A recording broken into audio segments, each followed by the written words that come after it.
안녕하세요. DJ 선아입니다. 오늘의 사연 시작해 보겠습니다. 안녕하세요. 저는 30대 후반이고 아이 없이 남편하고 둘이 살고 있었어요. 어릴 때부터 아버지는 사업하시고 엄마는 부동산 재테크하셔서 여유롭게 살았다고 생각해요. 물론 인간관계로 힘든 것도 있었고 삶의 희로애락을 다 느끼면서 성인이 되었지만 금전적으로 크게 힘든 건 없었어요. 그렇다고 부모님이 자식이라고 돈 물 쓰듯 하는 스타일은 아니라 대학 졸업 후에는 제 힘으로 살아야 했죠. 두 분은 딱 기본적인 것만 도와주셨고 취직 준비할 때는 알바하면서 생활비며 공부할 돈을 마련했어요. 그 덕분에 부모님께 불필요하게 의존하는 건 사라졌죠. 그러다 저도 결혼할 사람이 생겼고 구체적인 얘기가 나오기 시작했어요. 엄마, 근데 나 대학 졸업하자마자 하나도 안 챙겨주더니 결혼한다니까 갑자기 다 해준다고요?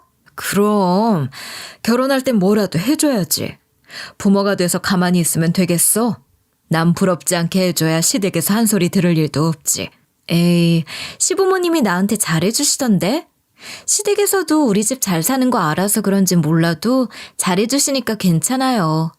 그쪽에서도 결혼하는데 많이 보태준다고 하니까 너무 무리하지는 마요. 적당히 반반씩 하면 되지. 그래도 괜히 미운털 박힐까봐 그렇지. 사위가 외동아들이라며. 조선에 없이 귀할 거 아니야. 결혼할 때도 얼마나 챙겨주겠어? 필요한 거 다 해줄걸? 그러니까 너도 괜히 책 잡힐 일 없게 우리가 많이 도와줘야지. 난 내 딸이 시댁 가서 무시당하고 눈치 보는 꼴 못 본다. 나야 챙겨주면 고맙죠. 안 그래도 시부모님 다 짱짱한 분들이라 좀 걱정되긴 했는데 그래도 적당히 필요한 것만 챙겨주시면 돼요. 돈 모아둔 것도 있고 언제까지 도움만 받을 순 없잖아요. 예상과 달리 부모님은 결혼할 때는 그래도 팍팍 도와주셨어요. 시댁도 시아버지는 정신과 의사로 일해서 여유가 있었고 시어머니는 사립대 교수로 재직하다 퇴직해서 두 분 사는 데는 문제가 없었거든요. 연금만 해도 충분했고 모아둔 돈도 꽤 있어서 결혼할 때 많이 챙겨주셨어요. 친정에서도 제가 괜히 밉보일까봐 열심히 챙겨주신 것 같아요. 아무튼 집안 수준도 비슷하겠다. 저랑 남편 학력도 비슷하겠다. 뭐 크게 걸리는 것도 없었고 서로 마음에 들어서 연애하다가 결혼까지 하게 되었어요. 서로 집안 형편은 결혼 전에 다 알았는데 경제적인 부분에서는 친정이 더 우위에 있어서 그런지 시댁에서 결혼 전부터 저한테 잘해주시더라고요. 시부모님은 저를 진짜 아껴주셨어요. 처음에는 좀 부담스러울 정도였죠. 우리 며느리 좋아하는 걸로 해놨어. 요즘 젊은 사람들은 집에서 밥 안 해먹더라. 너희도 맨날 시켜 먹거나 사서 먹지? 그래도 가끔은 집밥도 먹고 해야 건강한 법이야. 어머님, 뭐하러 귀찮게 밥을 하셨어요. 제가 해드리려고 장봐왔는데 매번 제가 얻어먹어서 어떡해요? 제가 요리는 잘 못해도 그래도 어머님 챙겨드리려고 고기랑 사왔는데 벌써 다 해두시면 이건 어째요? 아유, 어쩌긴 뭘 어째. 저녁에 이걸로 또 밥하면 되지. 저녁에 뭐 시켜 먹을 거면 아침에 먹고 가면 되고. 쟤는 아침 안 먹어도 며느리는 아침 챙겨 먹는 스타일이잖아.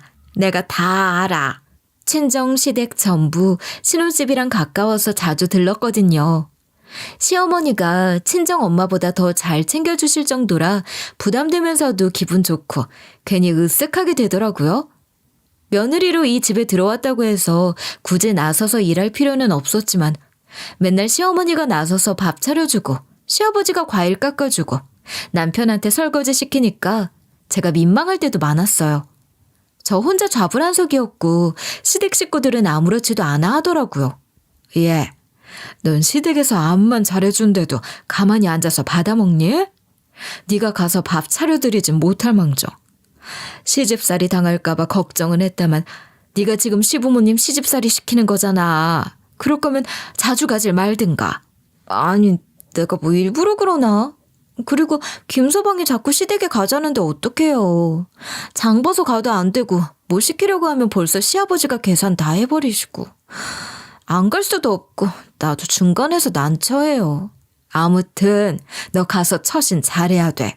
괜히 시부모님한테 밉보일 짓 하지 말고. 아이, 내가 어린애예요. 그리고 우리도 시댁에 잘해주는데 뭘. 아빠가 저번에 김서방 승진했을 때 차 한 대 뽑아줬잖아요. 생일날만 되면 용돈 턱턱 주시고 시댁에도 비싼 공진단이며 고급 한우며 별걸 다 보내주니 그럼 됐지 뭘. 사위라서 잘해주는 것도 있지만 아들 같잖아. 아들보다 더 나을 때가 많으니 이뻐서 해주는 거지. 그리고 사돈 어른들이 너한테 잘해주는데 우리가 못하면 책 잡힌다. 그러니 명절이나 계절 바뀔 때마다 뭐라도 챙겨드려야지. 시부모님은 시간이 갈수록 처음보다는 편하게 대했지만 그래도 항상 저를 잘 챙겨줬고 친정에서도 사위를 떠받들듯 챙겨주셨죠. 그렇게 양가 어른들하고 잘 지냈고 결혼 생활이며 직장 생활 다 크게 나쁠 건 없었는데 갑자기 친정아버지 건강이 나빠지기 시작했어요. 본래 술 좋아하시고 고기 즐겨 드시는데 간도 안 좋은 데다가 대장까지 나빠졌더라고요. 간은 경화 전 단계였고 대장은 암이 꽤 진행돼서 이러다 돌아가시는 거 아닌가 싶어서 걱정이 많이 됐어요. 갑자기 이렇게 되니 친정엄마랑 저랑 정신없이 병원에 드나들었고 남편이랑 시부모님도 자주 찾아왔죠.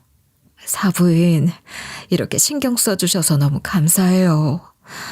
안 그래도 저 양반이 갑자기 아파서 힘들었는데 옆에서 도와주시니 힘이 나네요. 그전부터 우리 애 챙겨주시는 것만 봐도 너무 감사했는데 이럴 때도 옆에 있어주시니까 의지가 많이 돼요. 아유, 무슨 말씀이세요? 한 식구끼리 그렇게 말씀하시는 거 아니에요. 당연한 일인데요. 이럴 때 서로 도와야지 안 그러면 언제 돕겠어요? 필요한 거 있으면 뭐든 말씀하세요. 우리 집 양반도 걱정 많이 하시고 필요한 거 챙겨드리려고 하거든요. 병원에 오래 계셔야 할 것 같은데 자주 찾아뵐게요. 너무 감사해요. 이 은혜를 어떻게 다 갚아야 할지 모르겠네요. 친정엄마랑 저는 시댁에서 신경 써주시는 게 너무 고마웠어요. 갈수록 아버지 상태가 악화돼서 많이 힘들었는데 시어머니가 올 때마다 죽이며 암 환자 영양식이며 아버지가 좋아하시는 거 챙겨줬거든요. 자주 와서 봐주는 것만 해도 고마운 일인데 매번 빈속으로 안 오시니 힘이 많이 됐죠.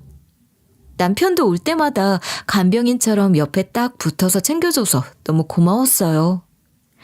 친정아버지는 병원에 들어가신 지 2년 좀 넘어 결국 돌아가셨고 저랑 엄마랑 뒷정리하느라 또 힘들었어요.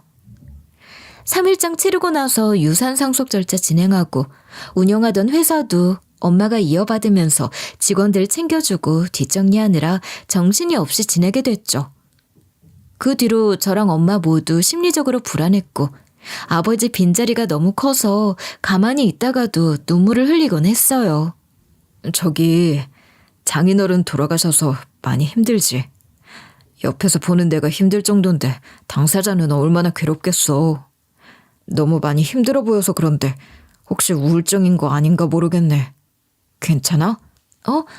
괜찮아. 아버지 돌아가시고 이 정도도 안 힘든 사람이 어디 있겠어. 나 괜찮아. 걱정 안 해도 돼. 그럼 장모님은? 장모님은 괜찮으셔? 혼자 계셔서 더 걱정되는데. 집에 유품은 다 정리했지? 그럼 남은 물건은 싹 다 정리했어. 엄마 혼자 계시는데 곳곳에 흔적이 남으면 더 힘드실 거 아니야. 되게 소중한 건 몇 개 갖고 계시기로 했고 웬만한 건 다 버렸어. 그래. 장모님한테도 자주 가봐야겠다. 혼자 계시니까 괜히 불안하네. 남편은 저한테 우울증 아니냐고 걱정할 정도였고 장모님도 우울증에 정서적으로 많이 힘드신 거 아니냐고 걱정하더라고요. 저도 내심 엄마가 걱정됐지만 괜찮겠거니 하는 마음으로 지켜봤어요. 근데 쭉 지켜보니 저는 일도 있고 어느 정도 진정할 수 있었지만 엄마는 집에 혼자 계셔서 그런지 많이 힘들어하셨어요. 엄마랑 절친한 친구분이 자주 보는데 요즘 상태가 불안하다고 하시더라고요. 이모, 웬일로 전화하셨어요?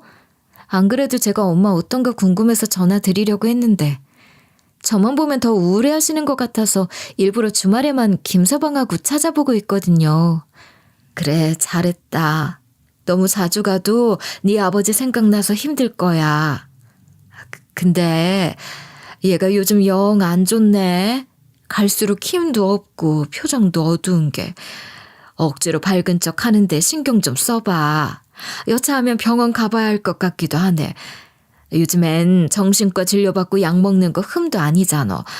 우울증도 빨리 치료해야지 오래 가면 안 된다더라. 엄마 친구분이 진심으로 걱정하시길래 엄마한테 자주 찾아가고 괜찮냐고 했지만 엄마는 그때마다 웃으면서 걱정 말라고 하셨어요. 하지만 제가 보기에도 많이 힘들어 보였고 내심 정신적으로 문제가 생길까 걱정이 됐어요. 그만큼 아버지 돌아가신 게 충격이 컸고 뭘 어떻게 해야 할지 모르겠더라고요. 엄마가 안 좋으니 저도 일도 손에 안 잡혔고 회사 동료들도 많이 힘들어 보인다고 할 정도라 빨리 털고 일어나려 노력했어요. 엄마한테 상담센터나 병원이나 어디든 가보자 할까 고민하고 있었는데 엄마가 시아버지 정신과에 한번 다녀보기로 했다며 먼저 전화를 하시더라고요. 예, 내가 생각해 봤는데 아무래도 정신과 상담을 받아보는 게 나을 것 같더라.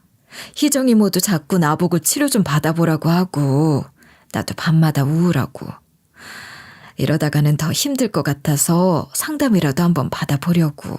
엄마, 갑자기 무슨 말이에요? 많이 안 좋아요? 병원 가봐야 할 정도예요? 힘들면 얘기를 하지. 너도 충분히 도움 많이 됐어. 섭섭해하지 말어. 갑자기 안 싸던 말씀 들어보니 병원 한번 가봐야 할 것 같더라고. 우리 시어머니가 병원 한번 가보라고 하셨어요? 안 싸더니 나보고 많이 힘들어 보인다면서 여러 번 진료 받아보고 관리 받아보는 게 어떠냐고 하더라고. 간곡하게 얘기하는데 내가 거절하진 못하겠더라. 나도 요즘 많이 힘드니까. 바깥 사돈은 워낙 인자하고 잘 챙겨주시는 거 아니까 환자한테도 잘해줄 것 같고 그래서 가보기로 했지. 저는 엄마가 나서서 진료 받아볼 생각을 할 줄은 몰랐어요. 그전에는 병원 갈 정도는 아니라며 혼자 기분 전환하고 친구들 만나고 그렇게 지내셨거든요. 근데 시어머니가 되게 간곡하게 말을 했던 건지 엄마도 본인 혼자 이겨내기 힘들었던 건지 선뜻 시아버지가 운영하는 병원에 가보기로 하셨어요. 사부인, 박가사돈도 돌아가셨는데 상심이 크죠. 우울증 오기 쉽다던데. 우리 나이에는 감정 기복도 크고 눈물도 많아지잖아요. 사부인이 너무 걱정돼서 그런데 정신과 진료도 받아보시는 게 어떠세요? 제 친구도 남편 잃고 우울증에서 헤어나오질 못하더니 일상생활도 어렵던데. 사부인 걱정돼서 하는 말이니까 너무 기분 나빠하지는 마세요. 엄마 말로는 시어머니가 이렇게 진짜 걱정하는 투로 말을 하고 본인이 울먹거릴 정도로 챙겨주더라고 해요. 엄마도 내심 걱정이 됐고 정신적으로 많이 지쳐서 한번 다녀보기로 한 거예요. 예, 나 박가사돈 뵙고 왔다. 병원 가보니 깔끔하고 좋더라.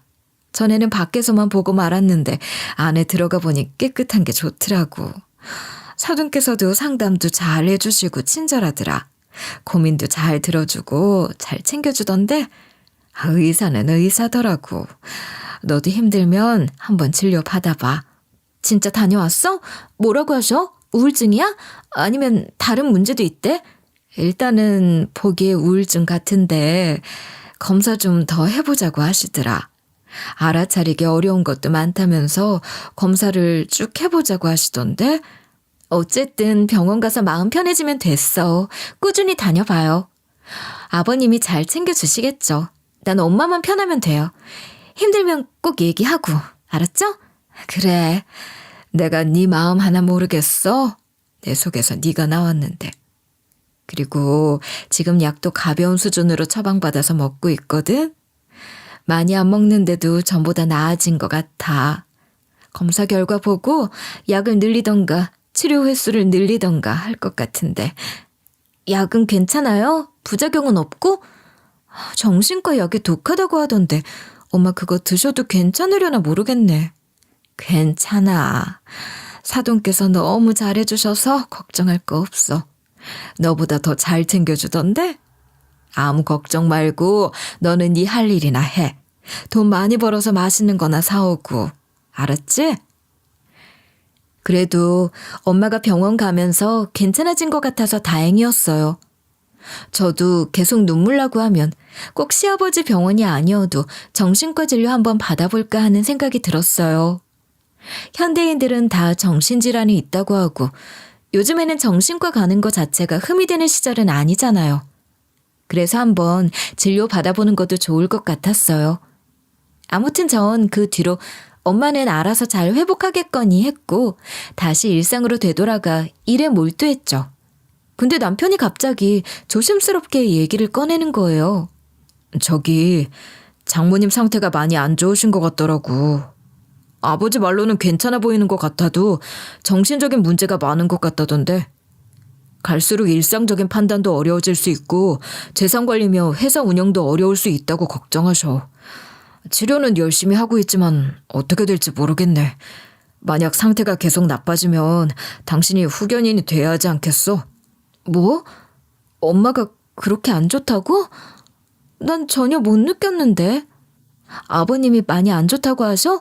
뭐 어떻게 안 좋대? 심각한 거야? 후견인 그런 말 나올 정도면 보통 일이 아닌 것 같은데. 아직 나도 잘은 모르는데 아버지가 그러시더라고. 걱정을 해도 본인 의지가 부족하신지 영 안 좋아 보인다고 하시던데. 이대로 가다가 어떻게 될지 모르겠다며 걱정 많이 하시더라. 나랑 당신이 잘 챙겨드려야 된다고 신신당부하셨어. 내가 보기엔 전혀 문제 없으시고 잘 극복하는 것 같은데. 아버님이 의사니까 또 보는 관점이 다르겠지? 이걸 어째. 엄마가 괜찮아야 하는데. 마음이 한번 아프면 회복이 잘 안 되나 봐. 나라도 옆에 같이 있어드릴걸. 일단 두고 보자. 아버지도 계속 소식 전해준다고 하시니까 상태 보고 정 안 되면 당신이 장모님 재산관리 다 해야 할 것 같아. 정신적으로 힘든데 누가 옆에 사기치면 어떡해. 당신이 꽉 쥐고 있어야 장모님 노후까지 편안하게 계시지. 저는 분명히 엄마가 괜찮아진다고 들었는데 왜 그러신진 몰랐지만 자꾸 안 좋아진다고 해서 불안해졌어요. 시아버지가 의사니까 제가 모르는 문제를 알고 계실 거고 진짜 문제가 심각한가 싶어 걱정이 많이 되더라고요. 엄마, 요즘 치료받는 거 괜찮아요? 별 문제는 없고? 약이 안 맞거나 어디 불편하거나 한 건 없어요? 그런 거 없어. 괜찮아. 요즘 많이 좋아졌는데 기분도 훨씬 낫고 덜 힘들어. 걱정 안 해도 돼. 혹시 뭐 이상 있으면 꼭 얘기해요. 알았죠? 나도 아직 힘든데 엄마는 오죽하겠어요. 가까이 있으니까 언제든 불러요. 엄마는 늘 괜찮다고 했지만 남편 말을 듣고 나니 엄마가 뭔가 전이랑 많이 달라진 것 같기도 했어요. 엄마도 많이 힘들구나 했고 일하는 건 괜찮냐, 문제 없냐고 하니까 그냥 괜찮다고 하는데 늘 걱정이었죠. 전에 친정 갔을 때도 집도 어지럽혀져 있고 엄마가 침대에 이불 뒤집어 쓰고 누워있는 걸 봤던 적이 있으니 괜히 불안해지기도 했고요. 아버지 회사도 엄마가 상속받았지. 기존에 일하던 분들 위주로 돌아갔고 부동산도 원래부터 재테크 회사 팀장한테 맡기니까 어디 정기적으로 출근도 잘 안 해서 물어볼 데도 없었어요. 엄마랑 친한 친구분도 일단은 지켜보자고 심각한 문제는 없는 것 같다고 하셔서 두고 봤죠. 근데 갑자기 남편이 뜬금없는 소리를 하는 거예요. 내가 보기에 장모님 더 두면 안 될 것 같아. 당신이 후견인 신청해야 될 것 같아. 계속 두면 정신적으로 너무 많이 안 좋아질 것 같더라고. 장인어른 재산 한두 푼이야? 이대로 두면 큰일 날지도 몰라.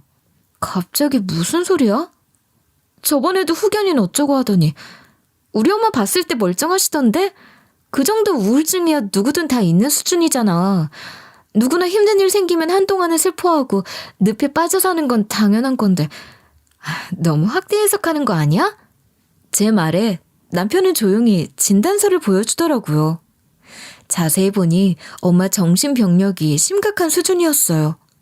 뭐 이거저거 병력이 많은데 제가 잘 모르는 것도 있었고 아무튼 진단서만 보면 심각했죠. 이 정도면 혼자 뭘 판단하기가 어려울 거야.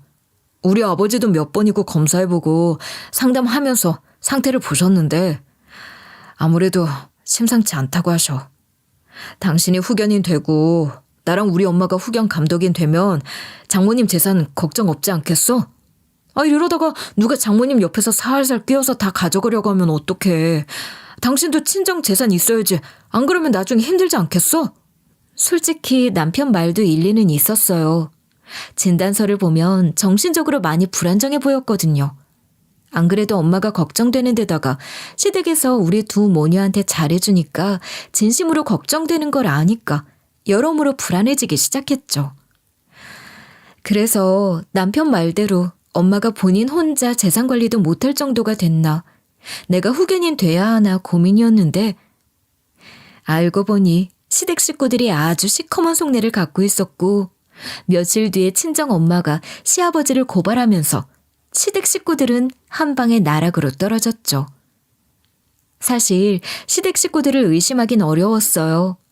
남편이 친정엄마를 직접 모시고 시아버지 병원에 다녔고 옆에서 살뜰히 챙겨줬거든요.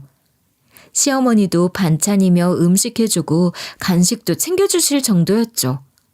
결혼할 때부터 한결같이 잘해주니 의심할 여지가 있었겠어요? 게다가 시아버지 병원 처음 다닐 때는 친정엄마 상태도 엄청 좋아지셔서 다행이라고 생각했죠. 근데 언제부턴가 엄마가 걱정스러운 말을 하긴 했어요. 요즘 내가 좀 이상하다. 예전엔 안 그랬는데 요새 자꾸 이상한 것 같아. 엄마 왜 그래요?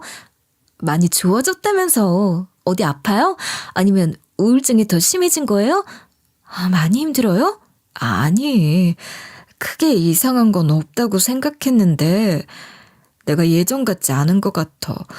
요즘 자꾸 선망 증세도 보이는 것 같고 멍하게 몇 시간 가만히 있을 때도 있고 집에 있는데도 여기가 어딘지 모르겠다고 할 때도 있고 내가 아닌 것 같아. 그걸 왜 이제서야 말해요. 많이 안 좋은 것 같은데 병원에서 약 받아야 하는 거 아니에요? 아버님이 그런 쪽으로는 약을 처방 안 해주세요? 더 심해지기 전에 빨리 치료해야 할 것 같은데. 그거 말곤 또 문제되는 거 없어요? 뭐든 초반에 치료해야 빨리 낫죠. 사돈께는 말씀드렸지. 그러니까 또 처방을 다르게 해주시는데 나아지는 것 같다가도 아닌 것 같기도 하고 잘 모르겠어. 이러다 내가 집에서 밥 해먹는 것도 안 될까 걱정이다. 나도 너희 아빠처럼 언제 갈지 모르는 일이고 이러다 재산 처리 하나 못하게 되는 것도 아닌가 싶고. 내가 왜 이러지? 아직 나이도 젊은데. 엄마, 걱정하지 마요. 내가 뒤에서 버티고 있잖아요. 나도 여기저기 알아볼 테니까 다른 병원에도 한번 가보던가 해요. 원래 병원도 여러 군데 다녀야 한다잖아요. 아무 걱정 마요. 알았죠? 엄마가 저렇게까지 얘기를 하니까 걱정이 됐는데 또 괜찮아지는 것 같아서 두고 보기로 했어요. 그 뒤로 많이 나아졌다고 해서 안심하고 있던 차에 갑자기 안 좋다, 후견인이 돼야 한다 이런 말이 나오니 가만히 있을 수는 없겠더라고요. 그래서 직장 동료 중에 부모님이 치매인 사람이 있어서 슬쩍 물어봤어요. 저기 부모님이 치매라고 했죠? 제가 뭐 좀 상의할 게 있어서 그런데. 편하게 얘기해. 요양원 계셔서 내가 크게 힘든 건 없으니까 눈치 볼 일 없어. 어머님이 많이 안 좋으셔? 안 그래도 아버지 돌아가신 이후로 우울증도 심해진 것 같고 전에는 선망 증세까지 있다고 하셨거든요. 그러다 좀 나아지셔서 안심하고 있었는데 언제 또 진단서 보니까 정신질환이 진짜 심각하신 것 같더라고요. 생활하는 데는 큰 문제가 없는데 왜 이렇게 안 좋다고 하시는 건지, 저 모르게 많이 안 좋아지신 건지 이래저래 걱정이에요. 병원은 다니고 계셔? 약은 지어 드시고? 네, 병원은 전부터 다니고 계세요. 약도 지어 드시는 중이고 상담도 꾸준히 받는 것 같은데 자꾸 안 좋다고 하시니까 걱정이에요. 남편도 많이 걱정하고 전에 엄마가 재산 관리 잘못하면 어떡하나, 갑자기 돌아가시면 어떡하나 그런 말도 하셨는데 요즘 들어 많이 안 좋아졌다고 해서 더 고민이 많아요. 본인이 그렇게 말씀하실 정도면 병원 치료를 좀 더 세게 받아야 하는 거 아니야? 시댁 식구들도 어머님 상태 잘 아나 봐? 시아버지가 정신과 의사거든요. 아버님 병원 다니시니까 엄마 상태를 모를 리가 없죠. 옆에서 많이 챙겨주시고 걱정도 해주시고 어머님은 친정에 반찬까지 해서 갖다 주실 정도예요. 저한테도 너무 잘해주셨는데 아버지 아플 때부터 병원 자주 들러주고 챙겨주시고 진짜 가족보다 더 가족같이 잘해주세요. 그럼 뭐 걱정은 없긴 한데 남편하고 사이는 어때? 돈 밝히는 스타일이거나 그런 건 아니지? 본인 벌이도 괜찮고 시댁도 경제적으로는 어려운 거 없지? 남편이요? 남편도 자기 직장 번듯하게 다니고 시부모님도 아쉬울 거 없는 분들이고 다들 돈에 쪼들리지 않는 것 같은데요? 금전적으로 부족해 보이고 그러진 않았어요. 친정집에 건물도 있고 재산도 많다며. 근데 어머님 치매 걸리셔봐. 무슨 일이 생길지 아무도 몰라. 요새 이런 말 안 쓰긴 하던데 금치산자로 만들어서 돈 빼돌리고 그런다는 말도 많잖아. 일단 친정엄마 걱정하는 것도 좋은데 주변을 잘 살펴봐. 진짜 중요한 일은 주변에서 일어나더라고. 우리 형제들도 그것 때문에 지금 서로 얼굴도 안 보거든. 그래요? 친정 다른 식구들도 시댁도 다 여유로워서 크게 걱정은 안 되긴 하는데 그래도 사람 일은 모른다. 원래 사람 속이 제일 시커먼 법이야. 언제 어떻게 될지 몰라. 나라고 우리 형제들이 그런 줄 알았겠어. 나도 겪어보니 황당하더라고. 참, 사람 일은 알 수가 없어. 그 소리를 들으니 괜히 불안해졌는데 얼마 뒤 남편이랑 친정집에 갈 일이 있었어요. 그날도 엄마랑 얘기하는데 얼굴에 그늘이 있더라고요. 아휴, 나 때문에 너희 둘이 고생이다. 나 때문에 신경 쓰이고 많이 힘들지? 장모님, 그런 말씀 마세요. 장모님이 계시니까 얼마나 힘이 나는데요. 장인어른 안 계셔도 장모님이라도 계시니 항상 든든해요. 장모님은 건강하게 오래 사셔야 돼요. 오래 살면 뭐해. 사람이 멀쩡해야지. 건강하게 오래 살면 몰라. 안 그러면 오래 살 필요가 없어. 나 이러다가 진짜 금치산자 되는 거 아닌가 몰라. 엄마, 요즘 금치산자라는 말 잘 쓰지도 않던데 왜 그런 말을 해요. 자꾸 걱정이 되니 그렇지. 네 아버지도 안 계시고 넌 어쨌든 따로 살잖아. 나 혼자 있는데 무슨 일 생기는 거 아닌가 걱정도 되고 아무튼 고민이야. 제가 한 소리 하려고 하는데 옆에서 남편이 웃으며 나서더라고요. 장모님, 만약에 장모님이 말씀하신 대로 금치산자가 된다고 해도 어차피 후견이는 이 사람이잖아요. 딸이 일순위로 떡 버티고 있는데 뭐가 걱정이세요? 아무것도 걱정하실 거 없어요. 이 사람이 알아서 다 해줄 텐데 장모님이 그렇게 걱정할 일이 없죠. 그냥 편하게 생각하세요. 이 사람 똑 부러지게 뭐든 잘하잖아요. 그런가? 하긴 얘가 어릴 때부터 뭐든 잘하긴 했지. 아무튼 사위가 그렇게 말해주니 든든하네. 남편이 나서서 제가 1순위다, 후견인이다, 잘할 거다 하니까 저도 그렇고 엄마도 그렇고 안심이 됐어요. 나중에 엄마도 사위 참 잘 봤다며 어른한테 잘하고 저를 믿어주는 거 보니까 평생 같이 살아도 되겠다며 결혼 잘했다고 칭찬 일색이었어요. 저도 남편한테 너무 고마웠고 항상 신경 써주시는 시댁 어른들한테도 더 잘해드리려고 노력했어요. 그러다 어느 날 엄마한테 전화가 왔어요. 내가 아무리 생각해도 건물은 김서방한테 맡기는 게 좋을 것 같다. 네 아버지 회사나 다른 재산이야 네가 관리한다 쳐도 김서방이 인맥도 넓고 재테크 쪽으로도 밝잖아. 처음에는 회사 쪽으로 생각했는데 그건 네가 더 적합할 것 같고 건물은 사위가 맡는 게 더 나을 것 같네. 건물 맡긴다고요? 관리하는 거야 김서방이 잘하긴 할 것 같은데 갑자기 그러니까 당황스럽긴 하네. 암튼 엄마가 그렇게 생각하면 맡기면 되지. 내가 얘기해볼까요? 아니, 내가 전화하지 뭐. 너한테 먼저 의논해 보는 거야. 네 생각은 어떤가 해서. 엄마가 하고 싶은 대로 해야죠. 엄마 생각에 김서방한테 맡기는 게 좋을 것 같으면 그렇게 하세요. 너한테 안 맡겼다고 서운해할까 그렇지. 딸 놔두고 사위한테 맡긴다고. 에이, 나 안 그래요. 엄마 말대로 재산이 건물만 있나? 다른 것도 많은데. 그리고 그냥 준다는 것도 아니고 관리하는 거잖아요. 사위한테 맡기면 좋죠.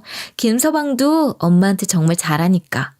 그러게 가족한테 맡기는 게 좋을 것 같긴 하더라고. 남한테 맡기려니 내 건강이 이러니까 괜히 불안해져서. 암튼 내가 전화할 테니까 그리 알고 있어. 엄마는 남편한테 건물 관리를 맡겼고 남편도 그쪽으로 머리가 트여 있어서 그런지 공실도 줄었고 병원도 많이 들어왔어요. 병원은 시아버지가 소개를 해주셨던 것 같아요. 지인들 통해 소개 받아서 병원이 하나둘 들어온 것 같은데 어느덧 보니 한 층이 다 병원으로 가득 찰 정도가 되었어요. 그러다 남편이 엄마 건물에서 병원장님들 보고 있다길래 만나러 갔거든요. 그때 1층에 부동산 사장님이랑 만났는데 평소랑 다르게 너무 불친절해서 놀랐어요. 사장님, 왜 그러세요? 제가 자주 안 왔다고 서운하셨어요? 아시잖아요. 아버지 돌아가시고 엄마 건강이 많이 안 좋아져서 제가 신경 쓸 게 많거든요. 이제 더 자주 올게요. 자주 올 필요 없어요. 거래도 다 끊어놓고 무슨. 우리가 아무리 세입자래도 어머님하고 오래 거래했잖아요. 근데 이러면 안 되죠. 네? 거래를 끊다니요? 무슨 말씀이세요? 전 건물 관리 안 해서 하나도 모르는데 명의는 엄마의 이름이어도 남편이 건물 맡아 운영하고 있거든요. 어쩐지 이번에 들어온 병원들은 죄다 다른 곳에서 계약을 하길래 속으로 이건 아닌데 싶더라고요. 우리도 새 꼬박꼬박 잘 내면서 거래 깔끔하게 하는 거 어머님이 모를 리가 없는데 우리 내보내려고 하시는 건가 싶어서 불안하기도 했거든요. 전 전혀 모르고 있었어요. 지금 엄마가 여러모로 건강이 많이 안 좋잖아요. 그래서 남편이 알아서 하니까 아예 생각도 못하고 있었네요. 암튼 기분 푸세요. 제가 얘기해서 사장님 섭섭하지 않게 할게요. 뭐 그렇게 해주면 고맙고요. 근데 갑자기 병원 많이 들어오는 거 뭔가 이상한데 조심해요. 남편분이 맡았다고 해서 할 말은 아닌 거 알지만 내가 이 바닥에서 일한 지 얼마나 오래됐는지 아시죠? 피 섞인 가족이라도 돈 앞에서는 장사 없어요. 갑자기 이렇게 계약 많이 하는 거 불안하니까 계약서 잘 살펴봐요. 부동산 사장님 말씀처럼 갑자기 병원도 많이 들어오고 계약도 빨리빨리 해버리는 게 뭔가 이상하긴 했어요. 그래서 남편한테 어디서 계약한 거냐, 매번 1층 부동산 통해서 계약했는데 갑자기 바꾸면 우리 엄마 입장도 난처하다고 슬쩍 얘기해봤어요. 남편은 시부모님 지인 통해서 계약한 거고 믿을 만한 사람이니 걱정 말라고 할 뿐이었죠. 여태 시댁 식구들이 저희한테 잘해준 걸 생각하면 설마 속이기야 하겠나 싶어 알겠다고 하고 말았어요. 어쨌든 엄마 건물 잘 맡아서 관리해주고 있는데 괜히 시끄럽게 할 필요는 없잖아요. 근데 며칠 뒤에 경찰서에서 연락이 왔어요. 경찰입니다. 김선우 씨 부인 되시죠? 박정숙 여사 따님 되시고요. 네? 네, 맞는데요? 경찰이요? 무슨 일이세요? 네.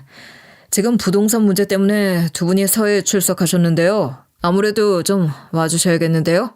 그 말에 저는 불안해져서 바로 날아가다시피 경찰서에 도착했어요. 들어가 보니 시부모님이랑 남편이 잡혀 있었고 친정엄마는 굳은 표정으로 앉아 계셨죠. 여보, 엄마, 이게 어떻게 된 일이에요?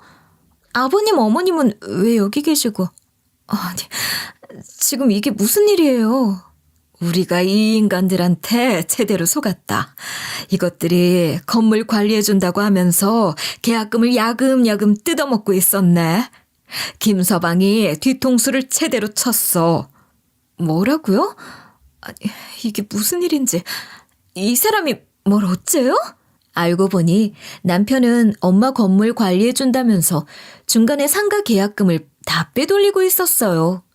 제 앞에서는 후견이는 딸이니까 걱정 말라고 안심시켜놓고 뒤에서 시부모님하고 딴짓을 했던 거죠. 저는 그 말을 듣자마자 남편 멱살을 잡고 고래고래 소리를 질렀어요. 야, 네가 인간이야? 네가 어떻게 아픈 엄마 두고 이런 짓을 할 수가 있어? 건물 명의까지 넘겨줬으면 아주 다 팔아먹었겠다. 그치? 이게 제정신이면 할 짓이야? 남편은 아무 말 못하고 제 눈을 피했고 경찰이 절 말리더라고요. 저기요, 이게 대체 어떻게 된 일이에요? 저희가 조사를 더 해봐야 하는데요. 일단 이분이 운영하는 정신과 병원이 지금 적자 수준을 넘어서 폐업해야 할 정도더라고요. 빚이 얼마나 많은지. 그래서 어머님 건물 갖고 장난친 것 같네요. 어머님한테 피해가 가는 건 아니고 이 사람들이 다 책임져야 하는 거니까 진정하세요. 시아버지 병원 적자가 심각해져서 빚이 많아지니까 이것들이 시아버지 병원이며 집 다 날아갈까봐 어떻게든 친정엄마 금치산자로 신청하고 조금씩 돈 빼돌리려고 했던 것 같아요. 근데 친정엄마가 바보도 아니고 친정엄마는 벌써부터 시댁 식구들 속내를 알아차리고 적당한 때를 기다렸다고 해요. 그리고 제가 엄마한테 찾아가서 상태 괜찮냐, 혼자 재산 관리할 수 있냐고 걱정하니까 그때 친정엄마가 속으로 너네 시댁 식구들이 슬슬 우리 재산 노린다는 걸 알았다고 하네요. 그렇다고 선무당이 사람 잡는 일을 할 수는 없으니 뭔가 잘못하는 게 보일 때까지 기다리셨다고 해요. 엄마, 그럼 치료받을 때도 뭔가 문제 있었던 거 아니에요? 처음엔 나도 네 아버지 돌아가시고 많이 힘들어서 바깥 사돈 병원에서 꾸준히 치료받고 상담받으며 의지를 많이 했지. 도움도 많이 됐고 워낙 잘 챙겨주시는 스타일이라 심적으로 안정도 많이 됐어. 근데 점점 약 복용을 권하니까 부담이 되긴 하더라고. 얼마나 구구절절 설명하든지 약을 먹긴 해야 하는가 보다 싶더라고. 우울증도 약으로 조절이 되는구나 싶어서 먹었는데 뭔가 이상해지더라고. 약에 뭔가 문제 있었던 거 아니야? 우리 같은 사람들은 병에 대해서 제대로 알지도 못하고 약도 모르니까 의사가 하는 말을 믿을 수밖에 없잖아. 그러니까 나도 뭘 아니?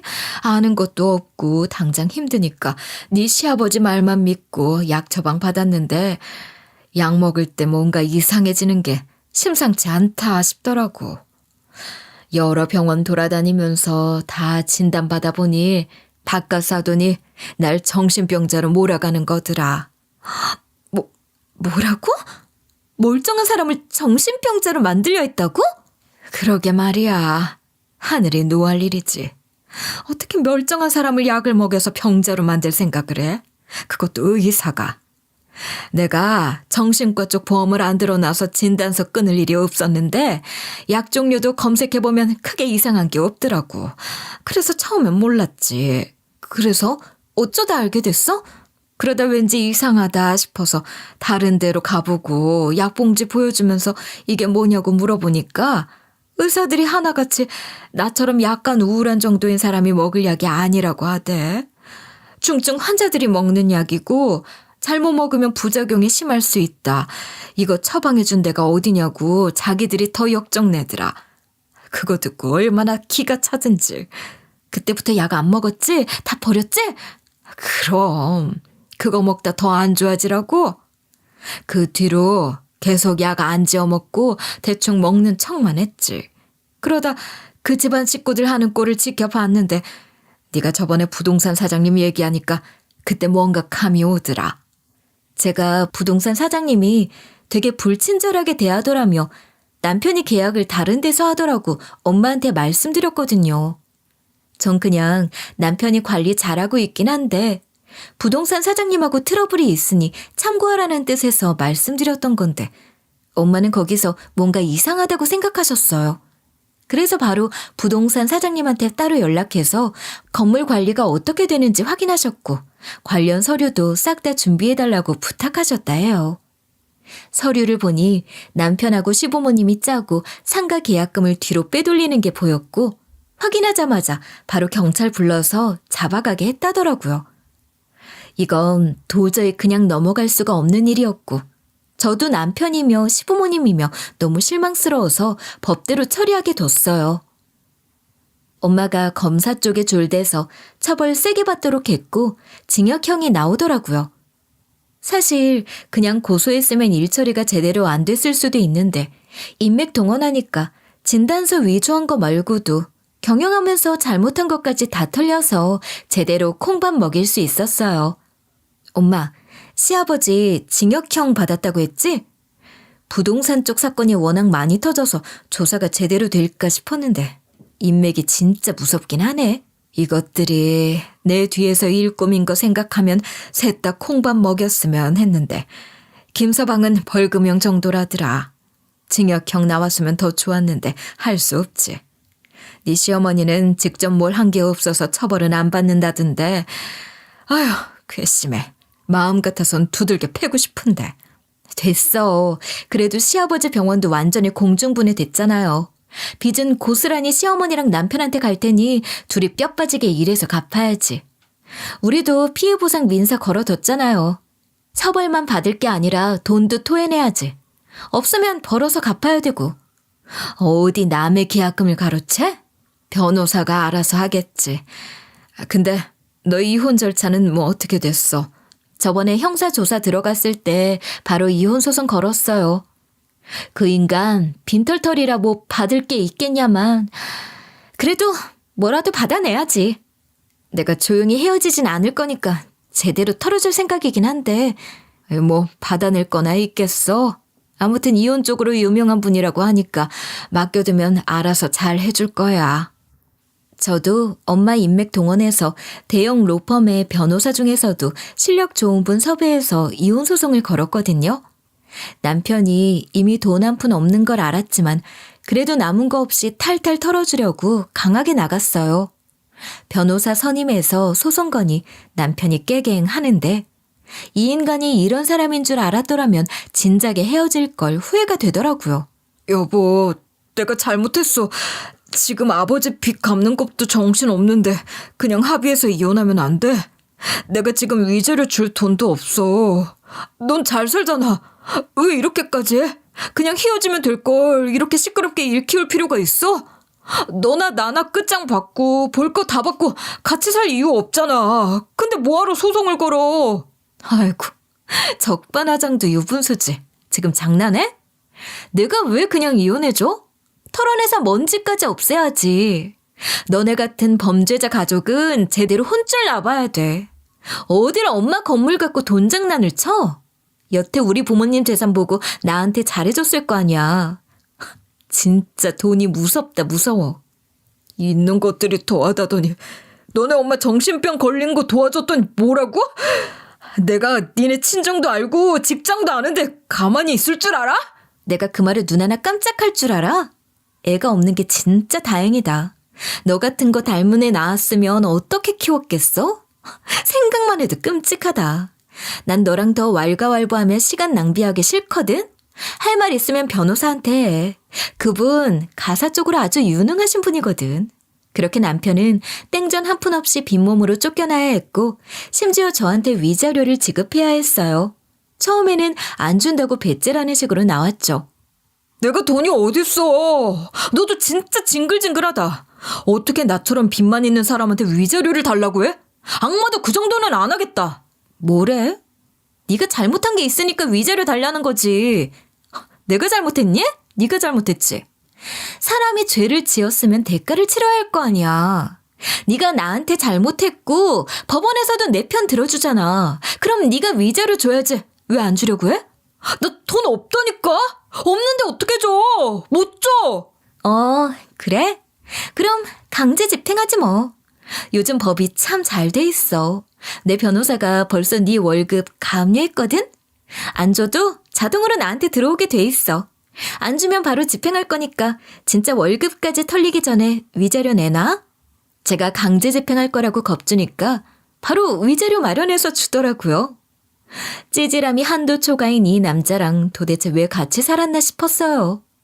물론 연애할 때야 잘해줬고 결혼하고 나서도 한참 잘해주긴 했지만 이래서 사람은 10년, 20년 알아도 모른다고 하는 건가 봐요. 시어머니도 울먹거리면서 전화를 하더라고요. 우리 한 번만 좀 살려줘라. 병원비 갚기도 힘들어. 너희는 돈 많잖니. 위자료까지 받아갔으면서 좀 도와줄 수도 있는 거 아니야. 빚 갚는 거 조금은 도와줘라. 예정을 생각해서 도와줘. 그래도 한때 가족이었는데. 가족이라고 생각했으면서 우리 엄마 돈을 가로채요? 우리 엄마 건드리고 무사할 줄 알았어요? 어머님 연금도 나오고 그 사람 돈도 벌고 하잖아요. 알아서 하세요. 더 연락하지 마시고요. 저는 매몰차게 전화를 끊어버렸어요. 그 뒤로는 알아서 빚 갚고 사는 것 같은데 모르겠어요. 전 남편 사이에 애가 없는 게 신의 한 수인 것 같아요. 저런 집안 피 섞인 애 낳았다가 전 남편이랑 똑같은 짓 하면 어쩔 거예요. 어쨌든 저도 허술한 수에 속아 넘어갔을 수도 있는데 다행히 엄마가 현명하게 잘 처리해서 재산도 지키고 이혼도 쉽게 할 수 있었어요. 이제는 엄마 잘 모시면서 아버지가 남긴 재산 잘 지키며 살 거예요.